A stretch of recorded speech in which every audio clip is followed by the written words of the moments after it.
Autism என்பது நோயல்ல, குறைபாடு மட்டுமே.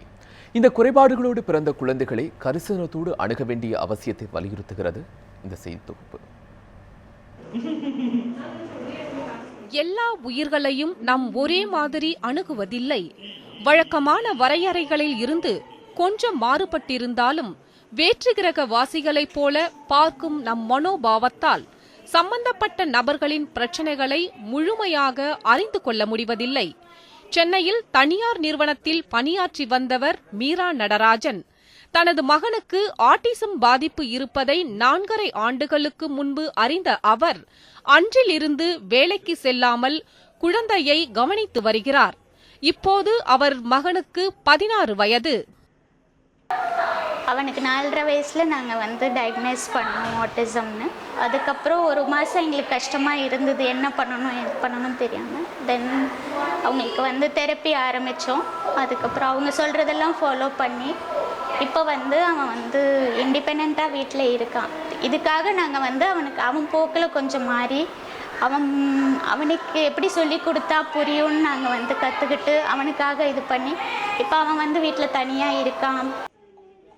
கடும் முயற்சிக்கு பிறகு அவனை சுமையாக கருதாமல் ஆட்டிசம் என்பது ஒரு குறைபாடு மட்டுமே என்று புரிந்து கொண்ட மீராவால் தன் குழந்தையை மீட்டெடுக்க முடிந்திருக்கிறது.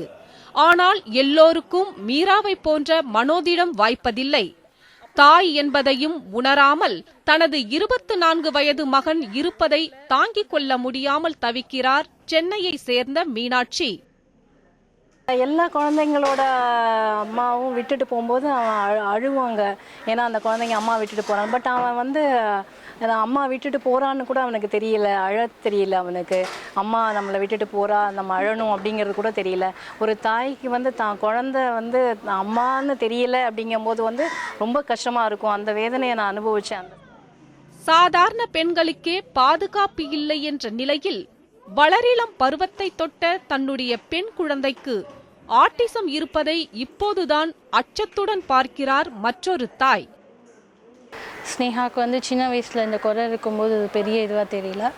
இப்போது 14 to 15 இயர்ஸ் ஆகுது. அவளோட சேஞ்சஸ் ஒரு ஸ்டேஜ் தெரியுது. இதுக்கப்புறம் என்ன ஃப்யூச்சர்ன்றது தெரியல. ஸோ இன்னும் என்னென்ன சேஞ்சஸ் வரும்னு தெரியல. அதெல்லாம் நினச்சா கொஞ்சம் பயமாக இருக்குது. ஆட்டிசம் குறைபாடு என்பது ஏழை பணக்காரன் என்ற ஏற்றத்தாழ்வு பார்த்து வருவதில்லை. இந்த குறைபாடு பரவலாக பரவி வருகிறது.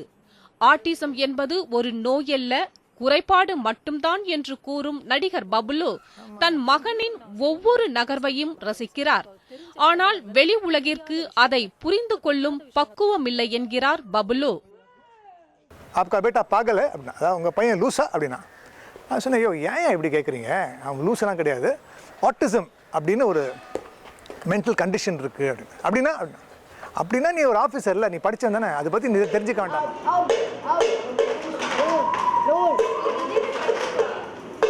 பிற குழந்தைகளை ஒப்பிடும்போது செயல்பாடு குறைவாக இருக்கும் இந்த குழந்தைகளிடம் கூடுதல் கவனம் எடுத்து அவர்களை தொடர்ந்து இயக்கத்தில் வைக்கவும் உற்சாகமாக வைத்துக் கொள்ளவும் சிகிச்சைகளை எடுத்துக்கொள்வதுதான் பலன் தரும் என்கிறார் தெரபிஸ்ட் சுகுமார். குழந்தைங்களுக்கு இந்த சென்சரி இன்டகிரேஷன் ட்ரைனிங்கிறத கண்டினியூஸாக பண்ணி அவங்களுக்கு டெய்லி வேலைகளில் டைரெக்டாக ஈடுபடுத்துறது மூலியமாகவும் அதில் என்னென்ன டிஃபிகல்ட்டிஸ் அவங்க ஃபேஸ் பண்ணுறதாங்கிறத அனலைஸ் பண்ணி அவங்களுக்கு தேவையான ஹெல்ப்பை பண்ணுறது மூலிமா ஒரு மற்ற குழந்தைங்கள்லாம் ஒரு நாள் 2 நாளில் கற்றுக்குறாங்கன்னா இவங்க ஒரு 10 days 15 days கற்றுக்க முடியும் அந்த எல்லா வேலைகள்லையும்.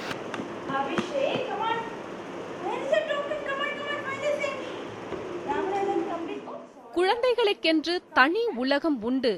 அந்த உலகை புரிந்து கொண்டு அவர்களோடு நாமும் இணங்கி போனால் அவர்களின் உணர்வுகளை இன்னும் ஆழமாக புரிந்து கொள்ள முடியும். அவசர உலகில் அதற்கு நேரம் ஒதுக்க முடியாத நிலையில் சிறப்பு பள்ளிகள் உதவிகரமாக இருக்கின்றன. அப்படியான ஒரு நிறுவனத்தை நடத்தி வருபவர்தான் கீதா.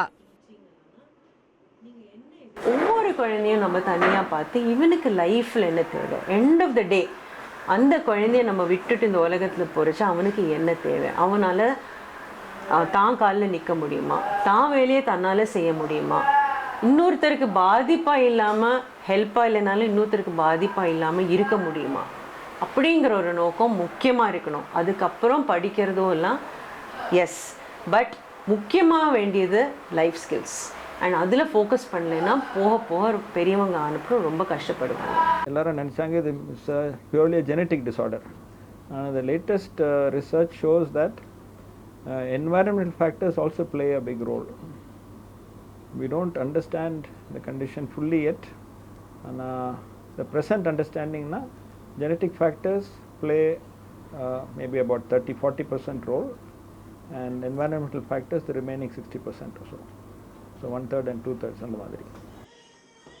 அமெரிக்கா, ஆஸ்திரேலியா போன்ற நாடுகளில் ஆட்டிசம் குறித்த ஆராய்ச்சிக்கு பல ஆயிரம் கோடிகள் நிதி ஒதுக்கீடு செய்து விழிப்புணர்வு பிரச்சாரமும் செய்யப்படுகிறது. ஆனால் நம் நாட்டில் ஆண்டுதோறும் ஆட்டிசம் குறைபாடுகளோடு பிறக்கும் குழந்தைகளின் எண்ணிக்கை அதிகரித்து வருகிறது. அரசாங்க தரப்பில் இது குறித்து தக்க நடவடிக்கை எடுக்காவிட்டால் வரும் காலங்களில் சாதாரண குழந்தைகளை விட ஆட்டிசம் பாதித்த குழந்தைகளின் எண்ணிக்கை அதிகரிக்கும் அபாயம் உள்ளதாக மருத்துவர்கள் கூறுகின்றனர்.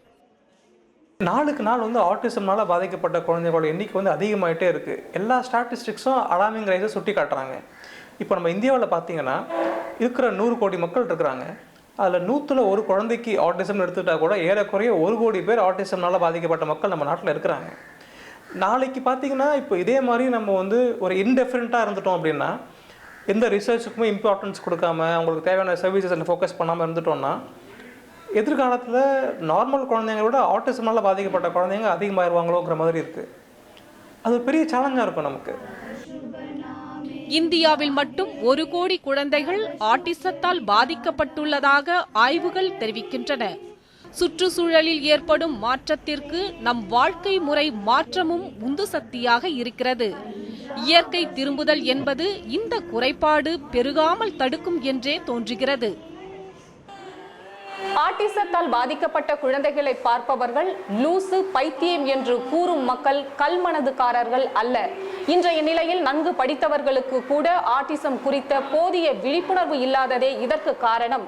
இதனை போக்க தொண்டு நிறுவனம் மற்றும் அரசு நிறுவனங்கள் ஆட்டிசம் குறித்த போதிய விழிப்புணர்வை ஏற்படுத்த வேண்டும் என்பதே பெரும்பான்மையான பெற்றோர்களின் கோரிக்கையாக உள்ளது. ஒளிப்பதிவாளர் சூர்யாவுடன் சாந்தி.